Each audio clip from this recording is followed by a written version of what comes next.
All right. Well, good evening, everyone. It's 6 o'clock. We're right on the hour. It's our next installment of our Tuesday night education series. Tonight, we're happy to have guests from Ortovox, a rescue ambassador, Keith Haddock. He's also an ARI trainer and an ARI provider. His business, Powder Pro Labs, and we're just really stoked to have Keith here.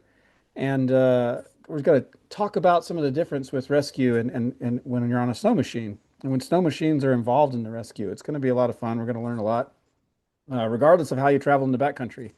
I don't ride a snow machine, but I'm really excited to learn about interference and best practices in case I encounter some folks out there who are riding on a machine. So super excited to have Keith. Um, Let's go through a couple things real quick on the webinar format. We've got the chat turned on for all of you to interact with, and the chat is best used for you all to interact with each other. So if you want to comment on anything for your fellow attendees to think about, or if you want to share with your fellow attendees, use the chat for that. But if you want to interact with Keith, then please use the Q&A for that. And bring any questions you have about any of his presentation into the Q&A, and we're going to have a couple different Q&A opportunities during the presentation, one kind of at halfway and one at the end. So yeah, Q&A for Keith, and the chat is for you all. And yeah, that's us. Keith, are you ready? Yes, sir. All right, then I'm going to pop out of our slide, and I'm going to go dark and hand it off to you, Keith. Perfect. Thank you, Ron. Hello, everybody. Yep, Keith here. And thank you, everybody, for attending. It's a rare opportunity. We get to have a webinar for our snowmobile specific criterion. And this evening, I have a presentation slide deck that's going to kind of walk through some of the nuance involved with having a machine out there during an avalanche rescue. And then we'll kind of run through a typical scenario, but again, transparency.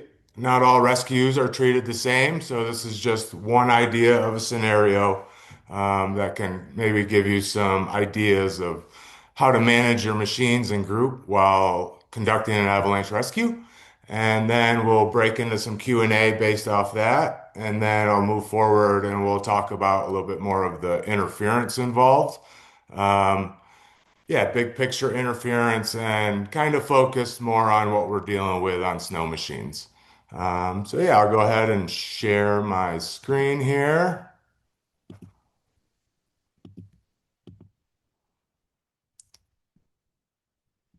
Beautiful. And it appears we got a full screen. Everybody can see it, I hope. It So looks to get great, Keith. started, yep, I'm a Ortovox rescue ambassador and an ARI provider and trainer. So I spend a lot of time on the snow. A little bit of my background, I come from a ski patrol realm, and then kind of moved into the education realm, which I have a lot of fun doing.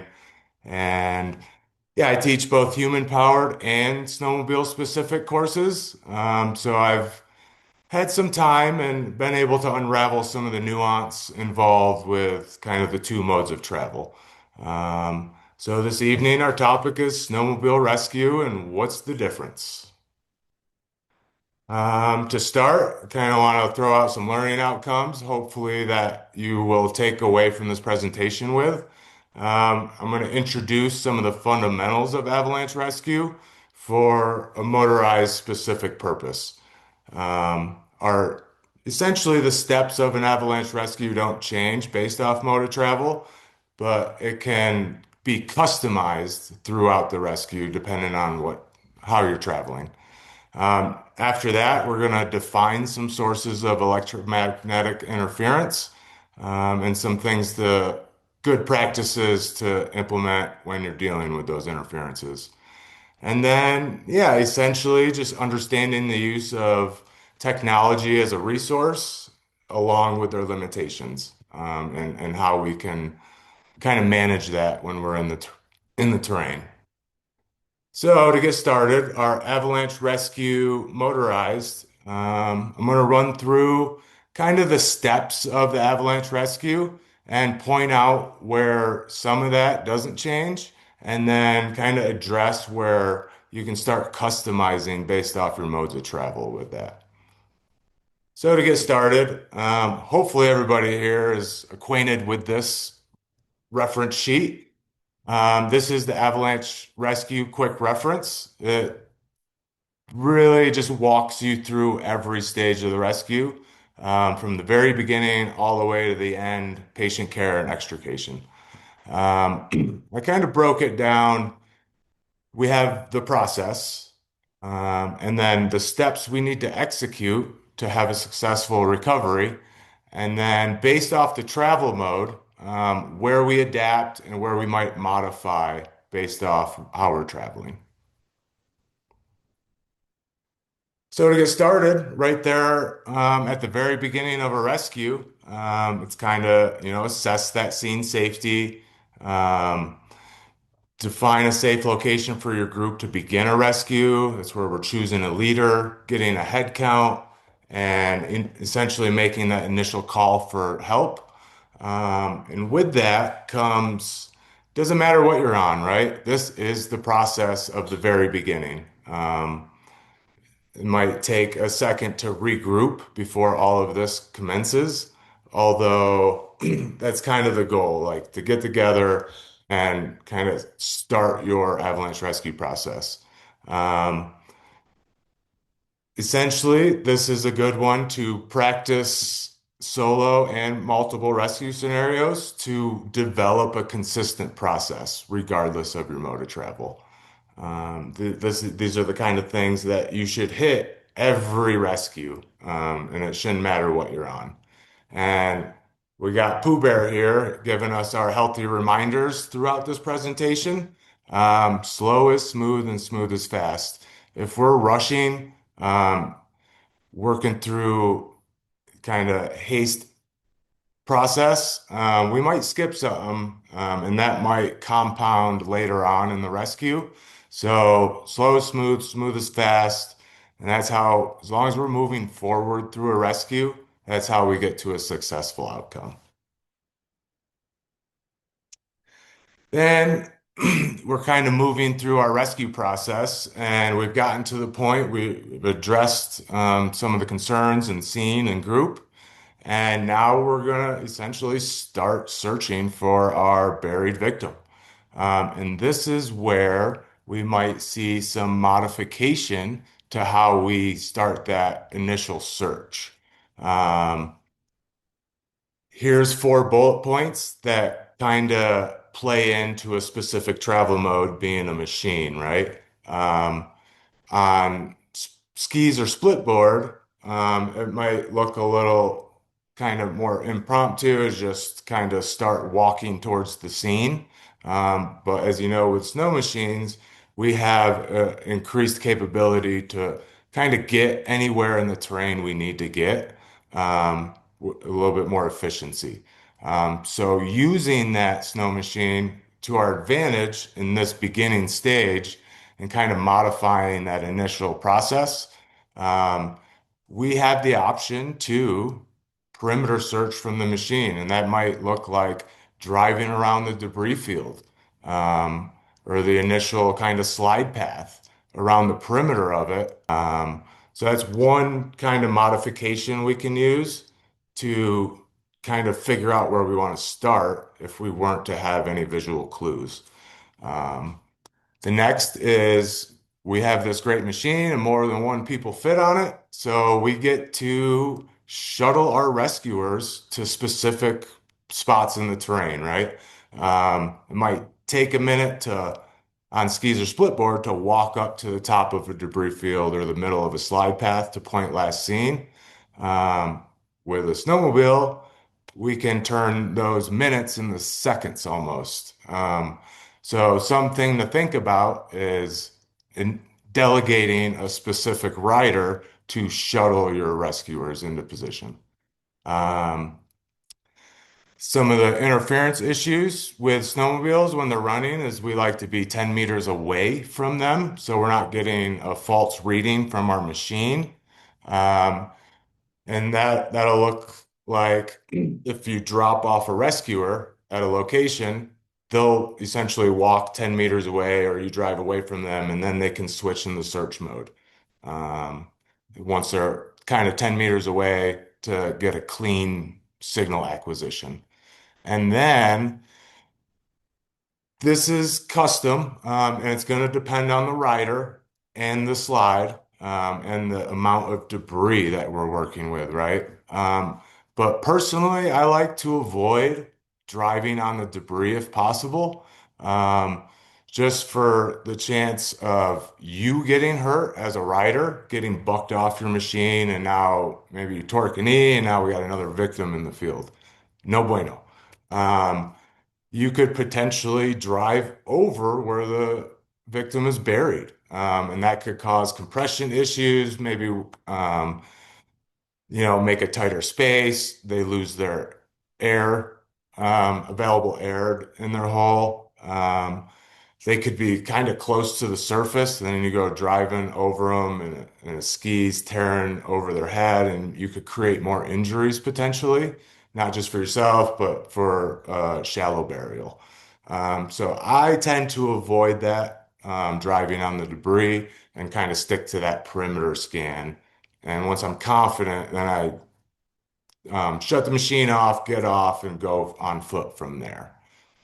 So these four bullet points I'm going to kind of present in a scenario later in this presentation and just how these processes might look in a rescue. And they're not definitive. It doesn't mean you have to do it this way. This is just kind of one take on it.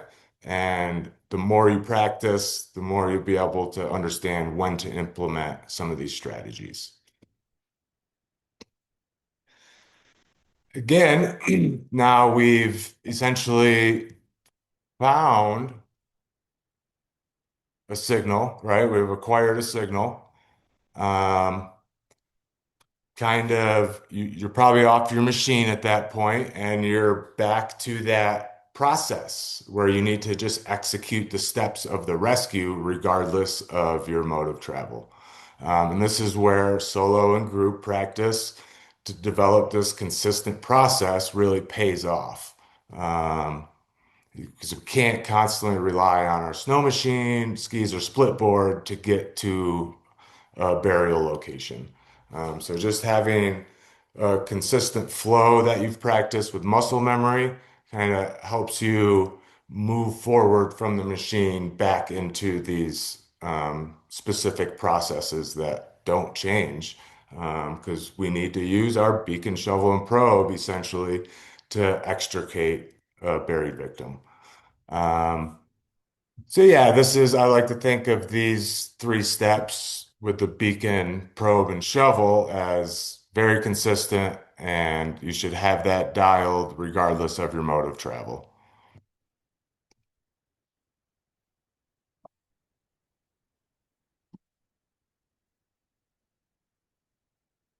So next, we we've found our burial victim. We've shoveled them out. We now have them on our patient deck. Um, and again, this is where we can modify how we go from here, right? Because we do have additional resources such as snow machines to kind of make things happen. We might have extra first aid gear in one of our snow machines. Um, Maybe, tunnel bags give us the added benefit of carrying additional gear. So some of that additional first aid might be at your snowmobile, and now we need to start thinking about how to modify to get the snowmobile back involved into this process. Soon as we get somebody out, the first thing we're doing is these are kind of like a execution of steps, right? I want to know if they're injured, are they critical or stable, because that's going to lead into my next steps of how serious this is and how we need to act, right? Um, so again, yep, patient care, first aid CPR courses are great for everyone to get, regardless of your mode of travel. And this really sets you up for success at this point, um, given this is where things can get off the rails, right? And if we have some background and training, we can kind of buffer those and and customize the patient care to their needs, right? So the more we're trained, the better we can respond in these situations. The better riders we are, the better we can respond in these situations. The better skiers and snowboarders we are, mountain travelers, gives us a little bit more tools in our toolkit. So from here, I'm trying to understand the severity of the situation. With that, next comes kind of how many, right? And I'm thinking, how many machines do we have as a resource? How many machines are buried or stricken down? Then how many rescuers do we have available to kind of execute any level of steps that we might need to take, whether it's self-evacuation or if we need to call out for definitive care, or if we need to maybe move our patient in the terrain to a safer location, or essentially to the trailhead if we have that capability. Um, and then, how many people are injured? Um, how many people got buried? How many people are injured? It could be one of your rescues that got injured. And an injury is not always physical, right? It could be like kind of a big happening where they go into this kind of psychological downfall, right? It could be a family member, and all of a sudden one of your rescuers is gone into like a hysteria, and we need kind of some tools to reel them back in if it is a non-physical injury, to get them back in the game as a resource, to kind of make the the day go a little better for our truly injured patients. So yeah, just some food for thought there. Injuries aren't always physical or only the person that got caught in the avalanche. Aftermath, um, friends seeing friends, family seeing them in kind of these situations can send them into, yeah, this psychological first aid situation, right? Where we need to reel this person back in before maybe they make a decision and compound it and make it worse. So I'm thinking, how many resources, how many injured, how am I going to manage this group? And then from there, I have some kind of intel on the severity, who I need to move, who I can use as a resource. Now I want to start thinking, how far away to the trailhead are we? As you know, with snow machines, we can get 5, 10, 20 miles out. Um, and emergencies look a lot different when you're 20 miles away from the road, let alone definitive care. Um, so this is something I'm always trying to keep a gauge on. And if we're doing kind of our due diligence throughout our daily plan, we should have a good idea where we are in the terrain all the time. Um, so this should be in the back of your head, and then understanding what it's going to take to get back to that trailhead, whether we're self-evacuating or if we have to wait for search and rescue to come kind of give us some assistance. Um, so that comes with having maybe your coordinates, right? A good description of where you are in the terrain. Um, and this falls back on group management before any of this happens, keeping everybody in the know. If half your team's just following you and they don't understand where they're going because you're the only one that knows that zone, you're not setting yourself up for success when and if something does happen. So back to that, like checking in with the group throughout the day, right? That back to that airy framework. It's how we combat a lot of this and essentially avoid emergencies.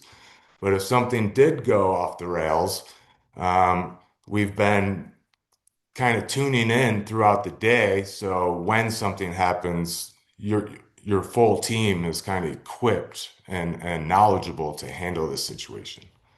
And that comes with next, like, do we actually have the capability to self-evac? Um, with machines, I feel like it's a little more approachable and a little easier to get a whole team or an injured person out of the backcountry. A lot of the time, search and rescue, not all the time, but they will show up with snow machines to be more effective and efficient and to get you to definitive care much faster, to get the rescuers to your site much faster. Um, so there's a lot of value in these snow machines in these emergencies when we're trying to like move around the terrain or get back to a safe location. Um, Same with if that's not an option, you might have a severe spinal injury and moving that person without the proper extrication equipment or evacuation equipment might make it worse, right? Um, so that's coming back to first aid training. It gives you the awareness and knowledge to make those decisions. And true kind of patient assessment gives you an understanding of how severe or are they getting worse faster, right? Do we have time to get this person back to the trailhead before they decline a lot, right? Or is it just a twisted knee and I can load them up or maybe get them on the snowmobile at least and then drive them out as a partner ride? Um, so there's a lot of options there when we have the machine. Um, Skis and split board, that might look different. I've had to pull people out on my split board, dragging them, and it in deep snow, it is so hard.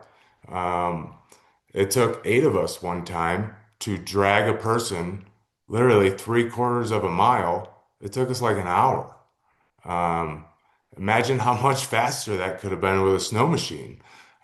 Even if your snow machine's going 4 miles an hour along the trail, just moving them closer to ALS or a kind of situation where they can get to definitive care. So yeah, some things to think about. I don't want to move my patients if it's going to make it worse, in which case we would have to shelter in and wait for professional help. Sheltering in with a snow machine could look a little easier too than on skis and split board because we have the capability to use our team. Maybe one person's going to collect firewood or they track out a location that we can get to and we have flat, smooth snow, not deep powder, creating kind of a workstation to shelter in from. Another cool thing with snow machines when we're sheltering in is they're bigger than us, right? If you have a group of machines, you can kind of park them in a fashion where you're creating a border wall that might shelter your patient from wind, um, any other major factors, blowing snow that makes your job a little harder, trying to keep them stable. Um, Again, if you think you're going to be there for a while and you're trying to combat some hypothermia, we have, good tools for that, hypo wraps and such. But as a lot of us know, since children, fire is quite hot and effective. So if we can get a fire going, we can really get people warmed up much better than just wrapping them in a tarp and kind of keeping them on the snow. Um, so having a fire in a situation like that, when everybody's kind of expended their energy through the rescue, your patient has certainly burned a lot of calories getting caught in an avalanche and buried and maybe an injury. So if you're going to be out there for an hour or a number of hours, like at some point you will need a fire to kind of maintain your own health and self-care as a rescuer, let alone trying to manage your patient. Another cool thing, imagine trying to pack out a landing zone for a helicopter if it got to that. Imagine doing that on foot, right? Like we're talking 50 meters by 50 meters, essentially, like 150 feet by 150 feet. That needs to be prepped. There needs to be some boundaries for it to make it visible for your helicopter pilot to land. That can take some time on foot, human powered. Now, with a snowmobile, if you have multiple rescuers, delegating tasks, right? Like somebody goes and sets up patient care and a fire, you send somebody else to go track out a landing zone and gather pine buffs to mark the borders of it. That process becomes pretty fast at that point. It's not going to take you a while. And with that, it's not going to burn all your energy or burn all your calories as a rescuer. And then when you get done with all this work, you're just beat and tired and getting hypothermic, your feet are cold. So we get to avoid a lot of that kind of secondary compounding issues that we might incur as a rescuer. It keeps us fresher longer, and then that allows me to manage my patient a lot better. Um, so I really love the snow machines for that emergency kind of prep. Even if you're not evacuating, there's a lot a snow machine can do for you if you have to shelter in or wait for definitive care. Um, so at this point, again, Pooh Bear's healthy reminder is stop and breathe, right? This is where you've earned your break. You've gotten your patient out of the avalanche. They're breathing. Everybody's kind of situated, accounted for. This is where you've earned your break, right? Everybody's going to kind of be worked over at this point. Stop and breathe, regain that. Kind of collection of thoughts on what you want to do next and how you want to do it. And again, slow is smooth and smooth is fast. Especially if you're dealing with an injured patient, you don't want to be doing anything too fast. You don't want to miss anything. You don't want to cause more injuries. Um, you don't want to hurt yourself as a rescuer just by rushing, right? So yeah, keep it nice and smooth at these pivotal points, it's important to like take a second, whether that's 30 seconds or 2 minutes. Like take that time because you just did so much already and you have so much more to do after this. So self-care again for your rescuers. Yep. And if we are kind of getting ready to make these decisions, we have some options, right? We're going to stay and play. You can kind of see how they've surrounded their machines and tents around a circle with a fire, creates some kind of wind block, protection. It makes your group big and observable, maybe from a helicopter or incoming party. And if you were head to load and go, that's another decision that you need to plan out wisely and not move too fast because you're dealing with an injured patient and tired rescuers. So every 10 feet you get closer to that trailhead, you're winning, right? As long as you're moving forward through this process, we don't need to go 100 miles an hour back to the trailhead. That's when bad things happen, right? Back to the barn. Um, when it's the end of the day and we're going back to the trailhead, playtime's over, right? We did it. We won. We had fun. Got our exercise, and I always try to instill good habits of we're just trying to get home at this point. Playtime's over. In this load and go situation, yes, we want to get our friend or family back into definitive care as quick as possible, but as quick as possible, right? Um, Not just fast. You want to do it efficient and effectively. And chances are you're going to have some sort of rescuer, professional rescue kind of in turn coming to you, right? So any bit closer you can get them at any pace is a good option. But we don't always have the option to load and go. So stay and play becomes another backup as long as you have good communication, good resources. Um, you can last a night out there, right? If you're doing it right and you're trained and you have some good tools with you, and with snowmobiles and everybody's got a tunnel bag, there's no reason a team shouldn't have a grip of resources to use to last one night. Um, and this might be the case where an injury happens really late, right? And professional rescue takes time to deploy. You might not see them till midnight. You might not see them till 4 in the morning. So if you are staying and playing, don't just think it's a very temporary situation. Like I suggest you set up shop, right? And then if they're there in a half hour, great. But if not, you're already set up before it gets cold and dark, and you're more hungry and tired. So use your energy while you got it to kind of create that safe space for you to maintain your patient and yourselves. Um, some things I think about in this is like first aid. Who's got first aid? Do we have an excessive amount? Are we able to address more major concerns? Do we have a minimal amount of first aid equipment, where we have less options and maybe like um, getting them out of there closer to the trailhead might be a little bit better move. And I suggest everybody carry an evacuation sled, or at least one person in your group have some type of evacuation sled. There's portable ones, tarpaulin ones.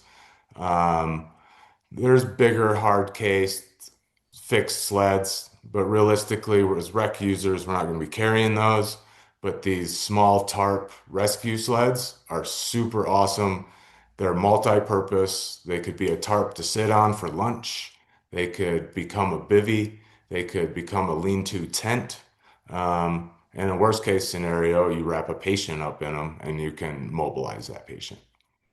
So a really good thing to have in case you don't have one, a tarp works, right? It might not be ideal, but you can start to makeshift some of your team's resources if you had to. And again, suggest practicing that in a safe, controlled environment. Could be your backyard with the kiddos, um, could be at the park with your friends, could just be a high danger day and you go out into some simple terrain and practice a lot of these skills. Because figuring this out in real time sounds cool, but not that cool. Our brains are going, we're stressed, not the time to be learning new things or figuring things out. So yeah, be diligent, practice, think about the gear you have, get that first aid training.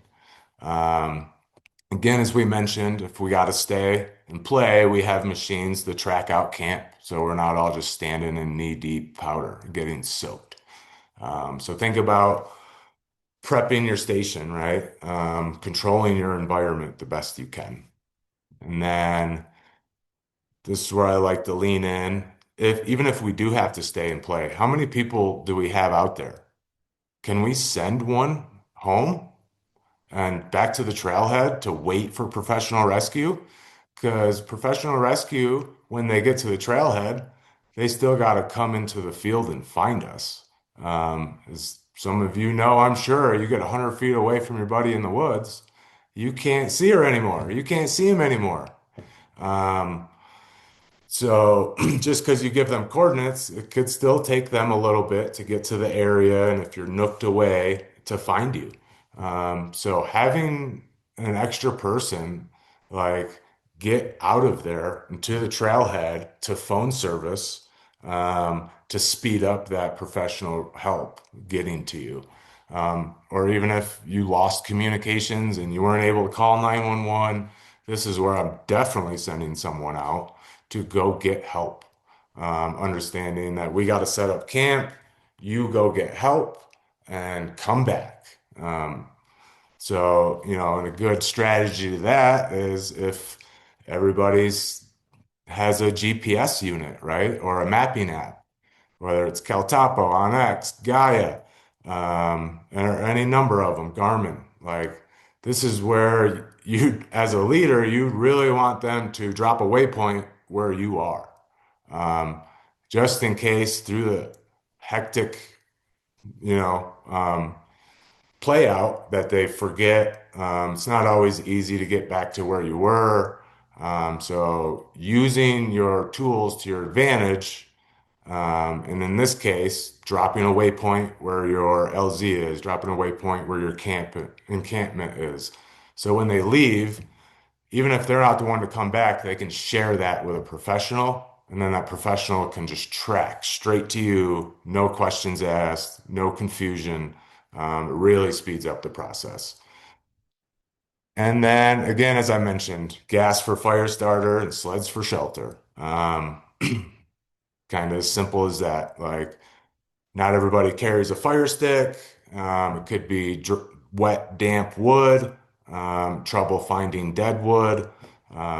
Gasoline comes in handy when starting a fire. And all of our sleds have them, have gas tanks. So essentially, like, if you have a rag, dipping it into your gas tank, and then you can use that soaked rag to get your fire started. And then you're not wasting time, you're not getting cold. You're just kind of speeding up this process with the resources that you have available. Um, yeah, and again, sleds for shelter, you can kind of figure that out depending on the terrain, however you're working, however many sleds you got.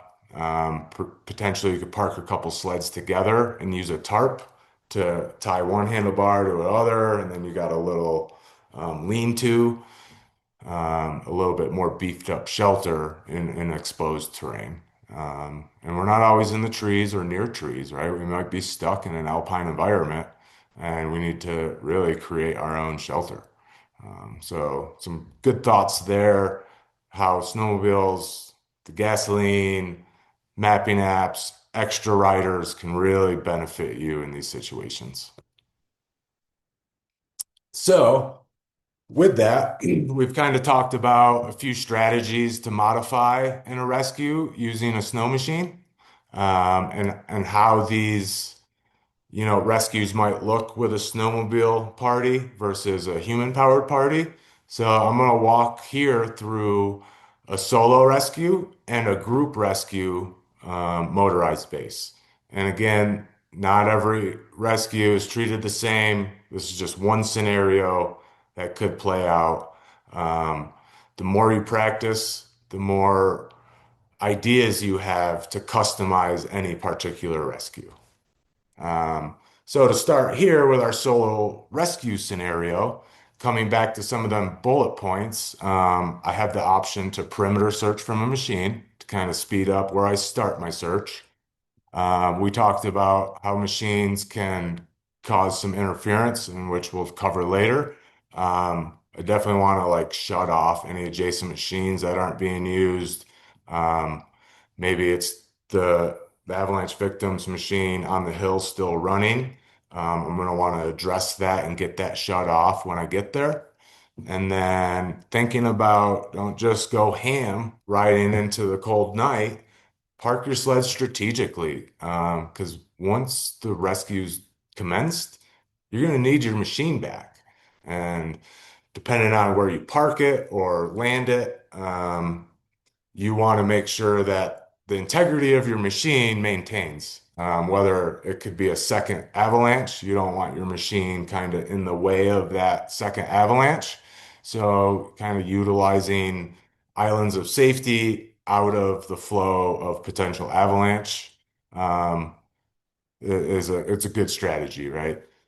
So yeah, just where am I going to park my sled? How am I going to park it? Am I able to get to it fast if needed, um, for yourself or to come further the rescue? And then working downhill is always easier than running uphill. As much fun as going uphill is, working downhill is really nice in these situations. Again, human power doesn't always have that option. If they're at the bottom, they have to climb back up. And that would involve putting your skins back on and some transition there. With a snowmobile, we kind of get to easily put ourselves to the top of that slide or debris field, right? Or to that point last seen pretty fast. And again, once you get there, How am I parking my sled? Is it out of the way? Don't be, you're going to have to walk and get off your machine at some point. So don't think you got to get your machine as close as possible, right? If you feel good about where you are and you feel like you're in a good place to work your signal acquisition, park there. Don't worry about the extra 100 feet you got to walk. Um, it's just name of the game. You're in a rescue, you're going to have to get on foot at some point and bail on the machine. So, some things to think about, set yourself up for success. Now, we're going to kind of just walk through our scenario. There's two riders out there having a blast, Bluebird Pow Day, and they're smart. They have a plan. They're implementing risk management strategies. They must have took an area course, and now they have some plan on how they want to attack this hill, right? So they're setting kind of safety margins for themselves. One at a time, we're going to use islands of safety. If you see to the right of the screen, where the riders are is an island of safety out of the flow of the avalanche slope. And then that right yellow circle is another island of safety out of the flow of the avalanche potential slope. So they're recognizing terrain, identifying avalanche terrain, and using these strategies to minimize their risk, right, and exposure. So they're committed to riding this center slope here, and they've implemented some strategies.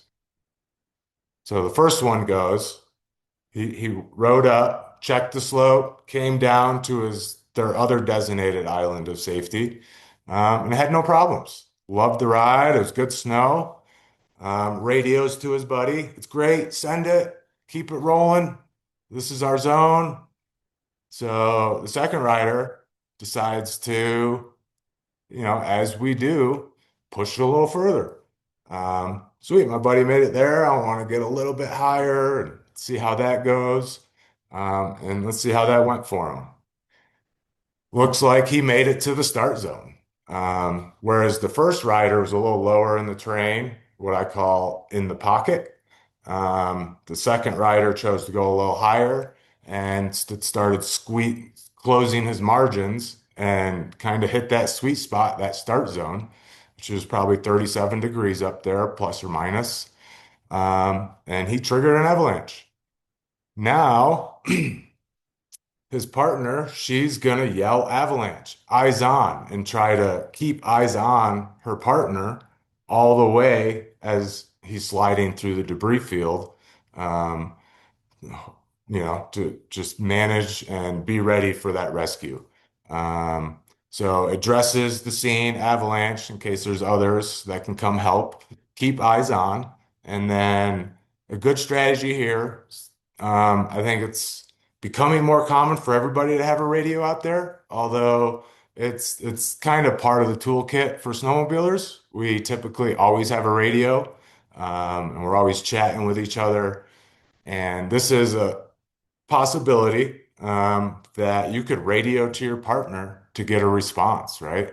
I've seen people under the snow still able to use their radio and talk and say, "It's okay, I have an airway, but please come get me out of this." So you might have that option, right? And it might like ease your frantic energy. If you can just take a second, radio your partner, "Hey there, hey there." And if you get a response, great. You still have to initiate the rescue. If you don't, then you might want to move with a little bit more haste because then, their airway might be inhibited. Um, so she is kind of taking these steps, and let's see what she does next.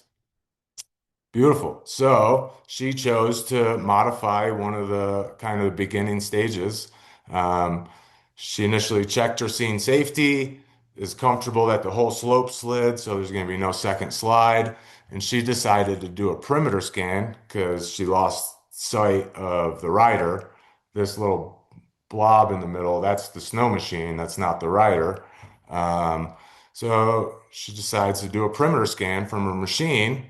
And So she did her perimeter scan. She got to this left side and picked up a reading at 43 meters. This is great. I have a signal. I'm in the game. Do I keep snowmobiling towards it and watching my beacon? Might not be the safest driving through the debris, trying to drive and watch your beacon. It's a great time to park your machine, get off, and get to it. Kind of back to those execution of steps, right? Um, it seems like she is over here, not in the flow of any more hazards. So it might be a good spot to park the machine. She shuts off her engine, gets 10 meters away, restarts her search function, just to begin with a good clean read. As we're going to learn a little later, you can pull fault signals with you if you have them as you're walking away. So I like to think of it just restart my search function. It's that quick.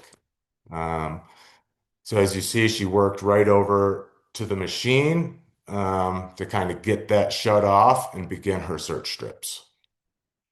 So now she's in her proper steps, following her zigzag down the hill. She gets her signal, starts following the arrows into the burial site, doing really well at clearing terrain on her way down.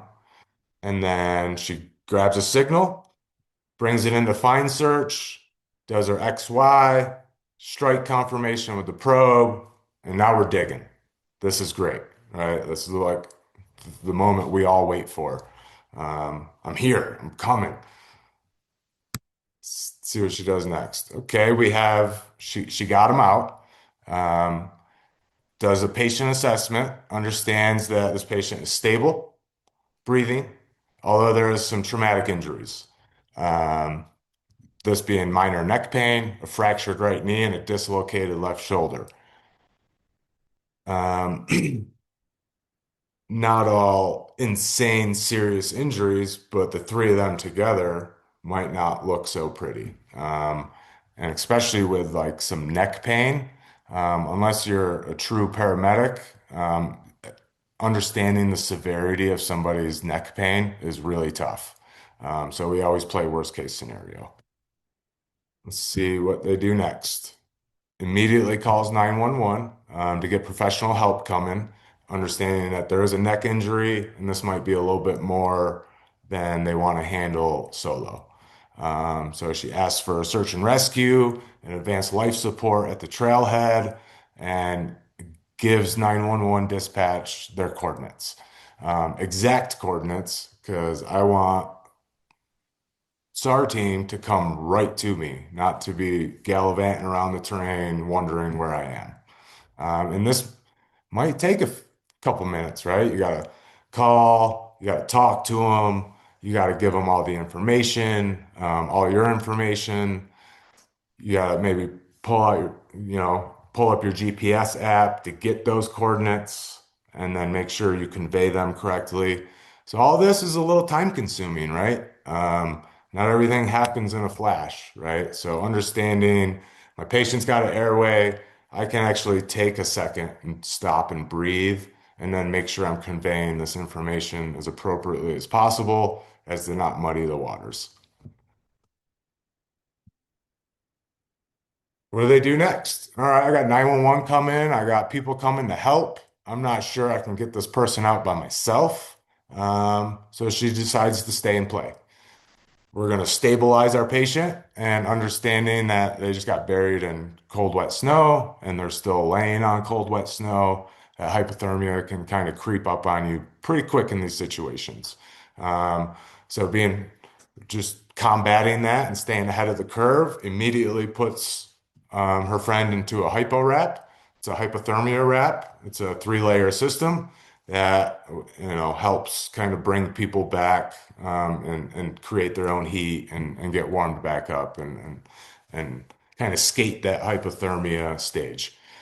Uh, Essentially, they're just going to wait for a search and rescue, and some SOS if hours go by and you're not seeing anybody, don't be afraid to pull out your inReach and just hit a SOS button.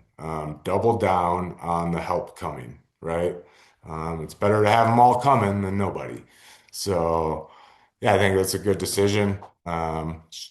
Looks like she stabilized her patient and she walked over to extricate their machine and get it down, um, just in case it needs to be used as a resource. It's a $20,000 machine. Her buddy probably appreciates this.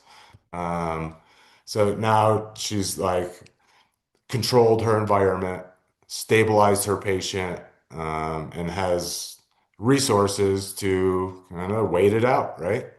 Um, so yeah, kind of very well handled. She implemented some of the customized strategies, but still executed the steps that we all have to execute regardless.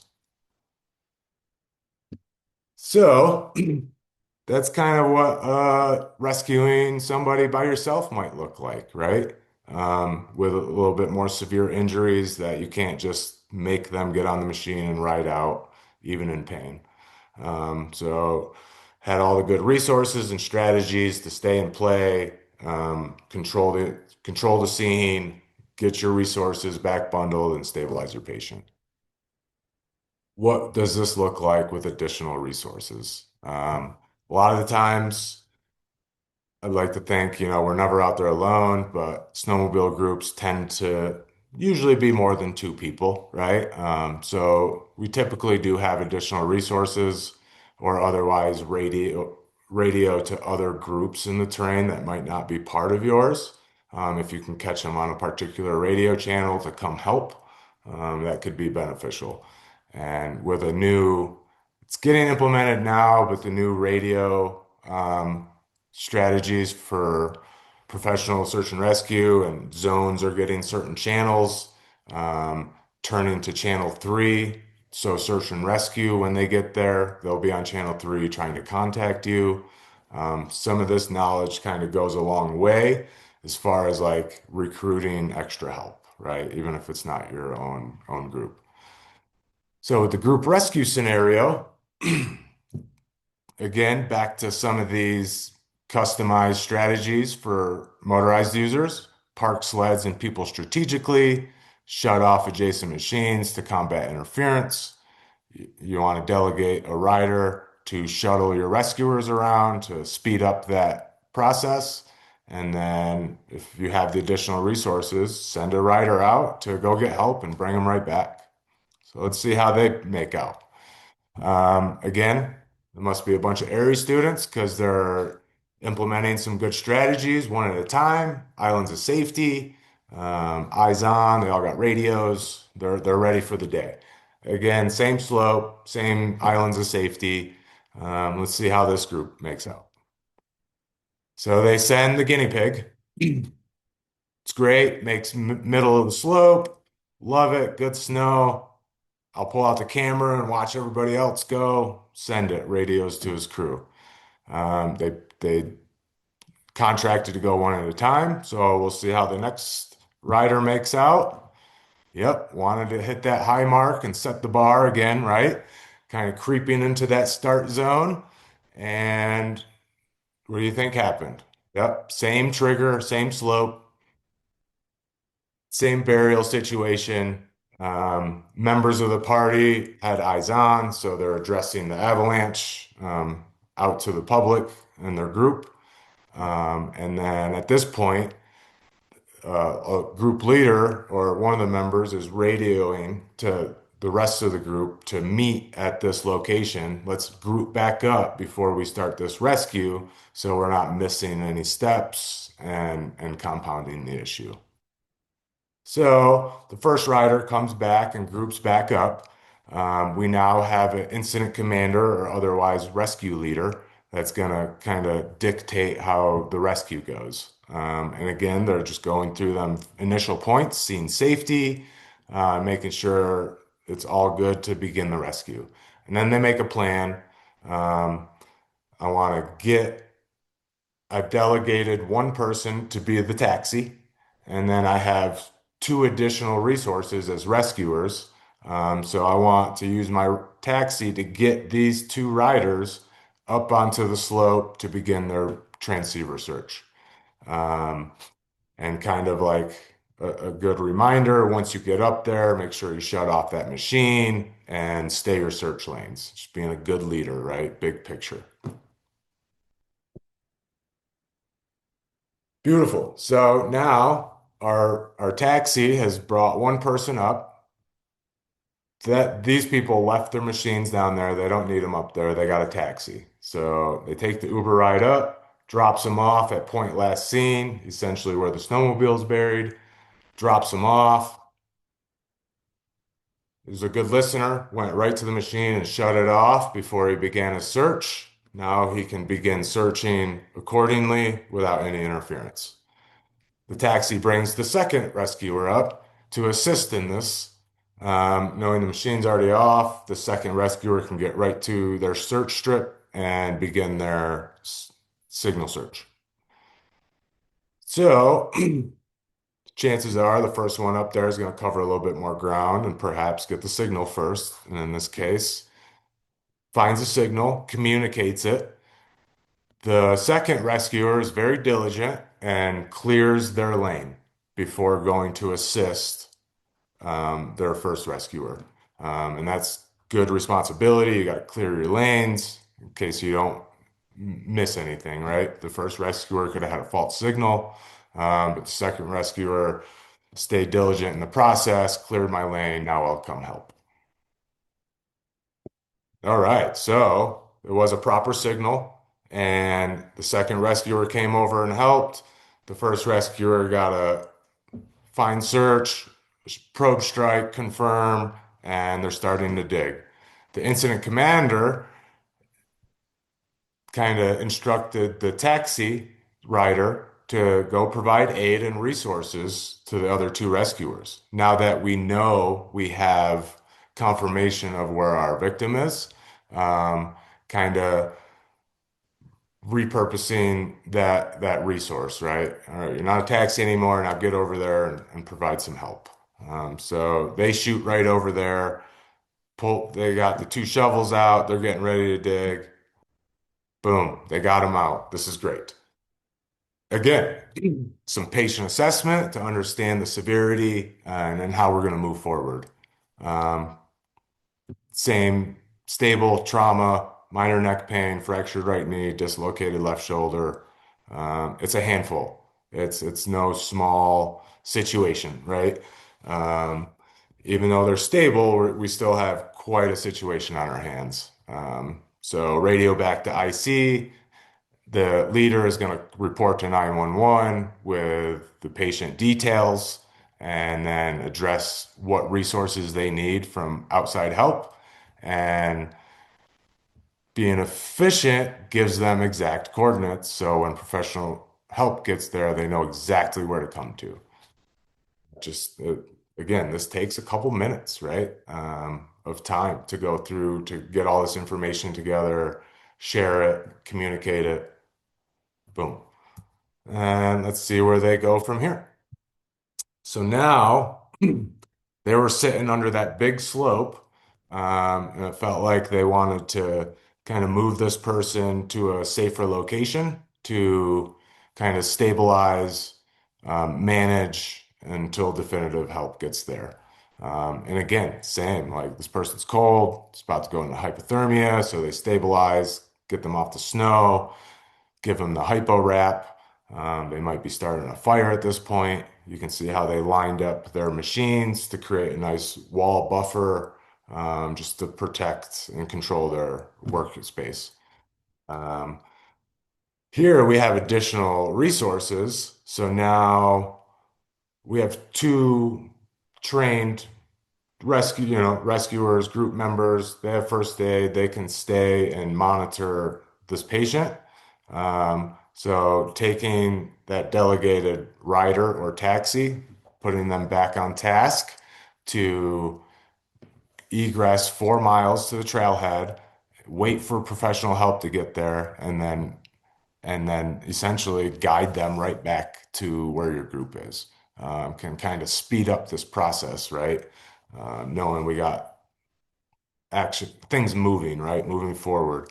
It's great. Professional help has your coordinates and they'll be able to get to you Although sending somebody out and a swift return could save you 5 minutes, 20 minutes, an hour, right?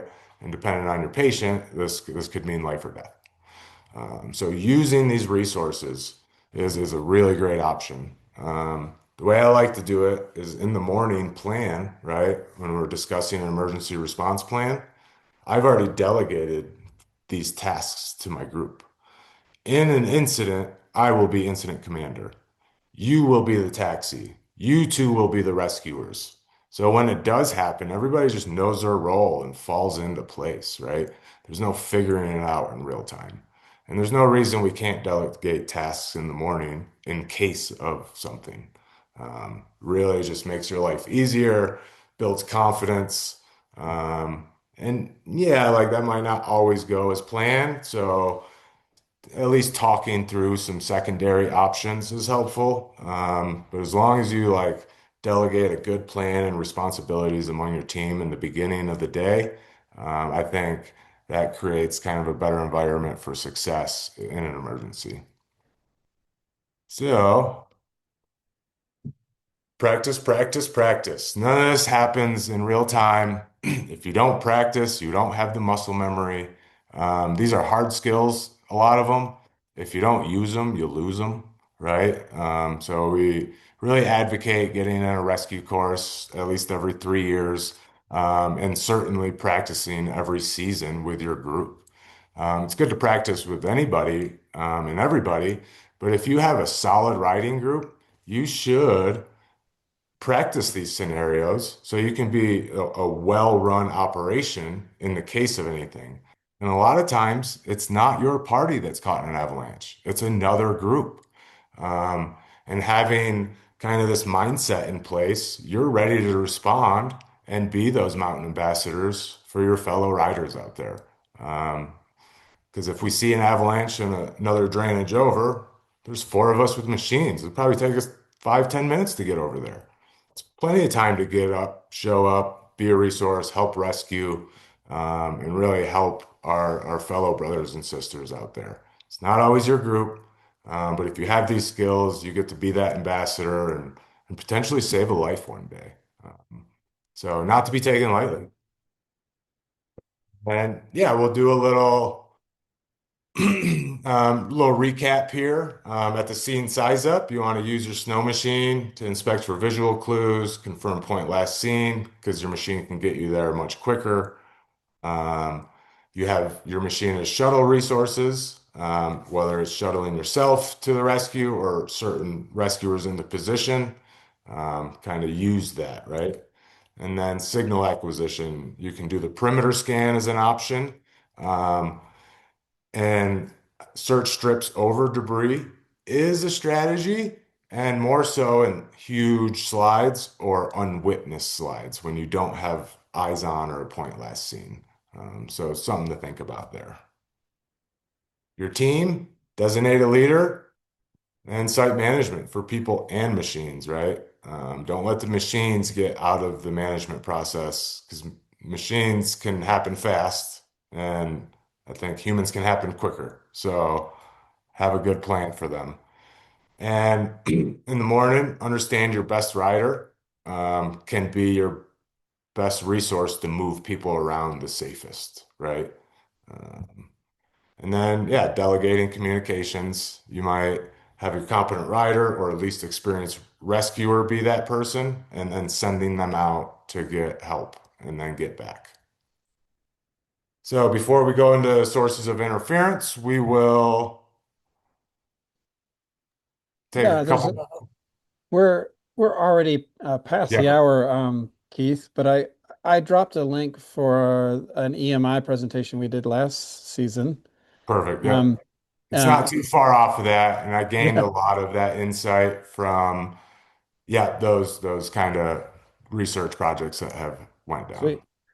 But there's a few good questions that we could probably wrap up our night by addressing. You want to pop out of your share and Yep. we can just let folks see your face. Here we go. So, how does a rescue group manage snowmobile rescuers who might come to the aid of the rescue unexpectedly? Like, there's other riders just pop up. And would they confuse searchers with false signals, for example? Like what are some advice you have on that? Like there's all these other folks trying There to is, and that's the hope, right? That everybody just comes running. The whole cavalry comes in. And this is where it's really important to have that incident commander or big picture leader. Somebody that's not involved, directly involved with the scene, that has more of a wider scan and sees these exterior groups coming in. And it might be wise they could wave them down, get them over to the leader, and then the leader can delegate responsibility. got Um, it. so yeah, having a leader is really awesome. And if not, like yeah, it's something you got to manage. If you're out there by yourself, you're probably going to be a little bit more happier that people are showing up. And yeah, if we're all trained, we all understand situational awareness and we can fall into our roles a little easier. I think that shows importance of everybody getting trained equally. Um, cool. Uh, let's see. Jennifer's notes that a helpful tool that they use in personal recreation from SAR work is GAR, green, amber, red. Communicate and share how each rider feels, and the machine is running that day at the start, in the middle, and the end. Like, are you familiar with that tool? Yep, and there's a few tools like that. I generally use the number scale. Everybody starts the day at 5. And then, yeah, we had some fun. We worked it. We earned it. We're probably at a 4. If we take a break, we can get back to a 5. Hmm. Um, any point anybody gets to a 3, it's going to be tougher, even with breaks, to get back to a 5 full energy. So if you're at a 3 and an emergency happens, boy, you decline pretty fast. So keeping track of your group's energy level from the start of the day all the way through the day is a super important tool. There's thermometers, number scale, the color coded scale. I think all those are kind of essential in group management. Nice. There's one more comment here. One of our attendees notes that you kept referencing like your friend who has to go. Your friend is hustling to dig up someone and get them excavated, and he quips that if she has to dig his 200-pound body out of an avalanche, they're not going to be friends after that. Right, or you definitely owe her a gift basket. Yeah, yeah, for sure. Um, here's another question popping up. Are there sources of EMI that are particular to sledders to be aware of? Yes, sorry we didn't get to it. But essentially, the stator on your snow machine, it's like this big copper coil with magnets and it's spinning. Um, that is what puts out a lot of electrical pressure. And that's a big source of what causes interference. It's the electrical output, the pressure that that puts out. And then what we found is roughly if you get 10 meters away from that, you stop getting interference from it. Another big one is the digital display now on the snow machines. Like with phones, when the display's off and it's just a black screen, there's less interference than when it's active, the LED display. And now snowmobiles have LED displays, so we're finding that they're causing quite a pulse of electromagnetic interference. Got it. Well, folks, the questions are popping into the chat. Is anything else we can ask Keith while we've got him?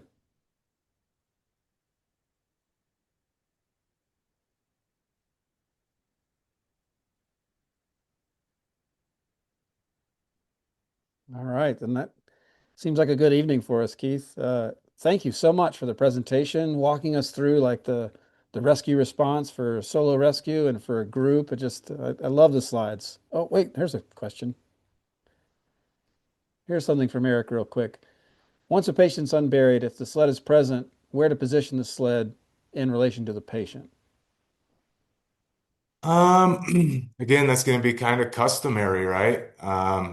Depends on weather. If it's really cruddy weather, I might want to get it as close as possible so I have some shelter, right? I'm not wind blowing out my patient. Um, if it's, if, yeah, it could be a less serious situation where that's not really like an important thing to worry about. Just getting it to a place where your group can manage it. Reduces the hazard to the machine. Doesn't necessarily have to be at the patient. But that's more of a stay and play issue for me when I have to create a shelter. I like a tight shelter. Outdoor environment is pretty wicked. So, yeah, just thinking about some things like that. Got it. Great question, Eric. Thanks. Um, well, folks, we're we're 11 minutes after the hour now, and thank you, Keith, so much for the presentation, for your expertise, and walking us through those slides. And this video will sit on YouTube. I'm gonna share one last little thing with everyone as we sign off here.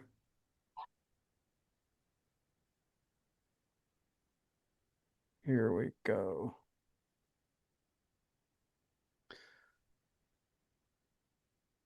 We have the rest of our webinars coming up this season. So coming up next, we've got Gaia next week, and lots of great stuff for us as the education series continues through the winter.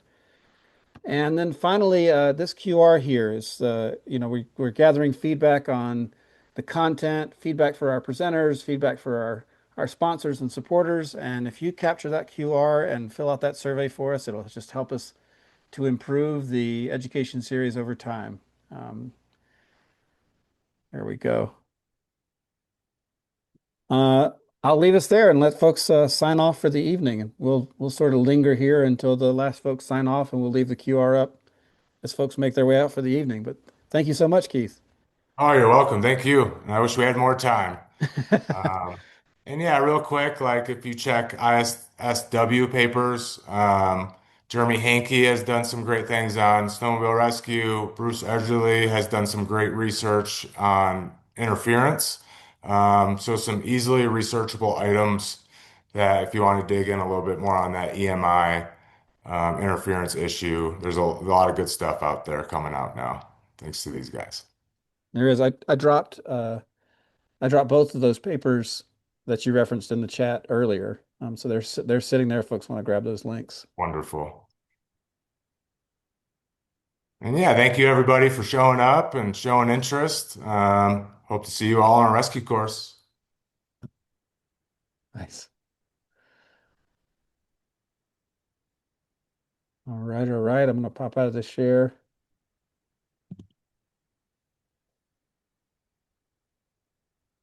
Just Um, lots of praise and salutations here in the chat for you, Keith. Excellent. A quick note on that sled with patient. If you don't want the sled directly above the patient if it's on a hill. Just a quick note there. Yeah. Nice.